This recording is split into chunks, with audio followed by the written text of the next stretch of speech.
ninglo Katama pun kiba akarwako Jisudo nakakarot santika Aku tunarangin katito Posisuni akatota Tampiganong Emaman ka akatota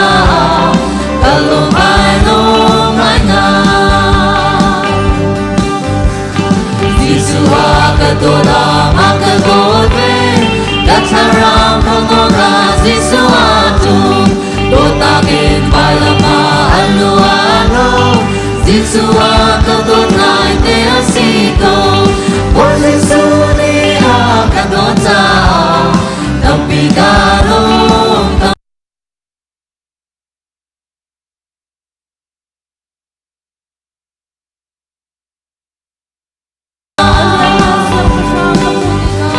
Aliangan siapa siyang kamuligang Dalasumit lumahi silat Azum tao dong lawin parang akin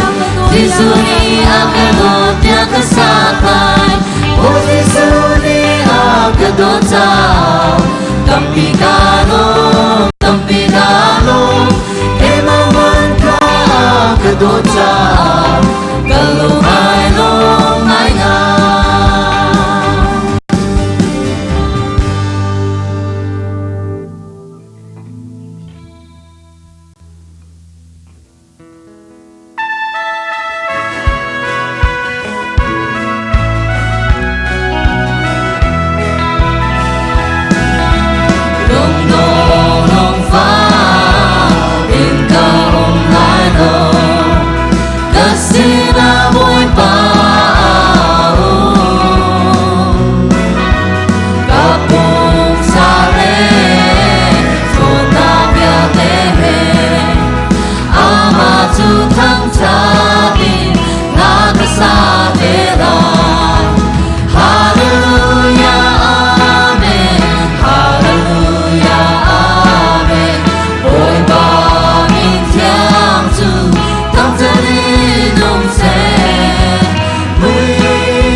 azung zalin do tu adong lo mi do na he aka do tu Giêsu ke ta tha bi ta chun ding lo na do na ka thon na si mi nong si na ken si kholo mi bia te kan boy Giêsu mai a tu kara thona ken si kholo mi se ma na ro ngày lo ta lo Giêsu làm lễ và tác lễ nâng ta dây giông ở xe tu dây giông về ngày tu kề mà đây là năm ta năm tu cần nâng ta ngắt làm thành công kẻ hè bị béo tê thành ta bối qua năm hai cây cá còn cây cá cá to mi béo tê năm tu cá mồ đi cha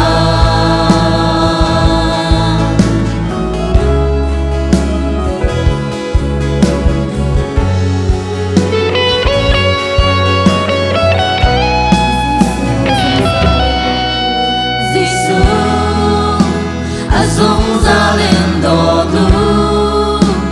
adong lo mi do na he aka do tu Giêsu ke ta ta bi ta chung ting lo na do na ka thon na si si kholo mi bia te kan boy Giêsu mai a tu tara thona ken si kholo mi se ma na ro elo tara Giêsu làm lễ và tác lễ nâng ta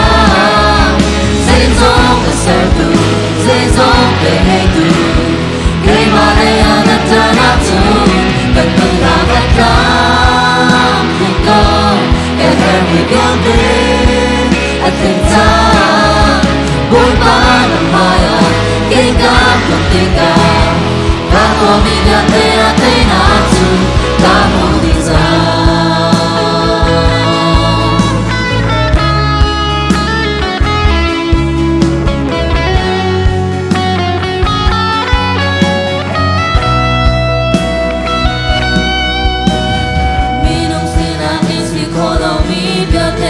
kan boy Giêsu mai a tu tara thona ken si kholo mi se ma na ro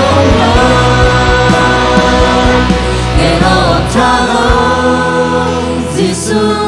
làm lễ và tác lễ nâng na dây giông ở xe tu dây giông về ngày tu kề mà đây là đất ta nào tu cần mừng ta hát làm thành công kẻ hè bị béo tê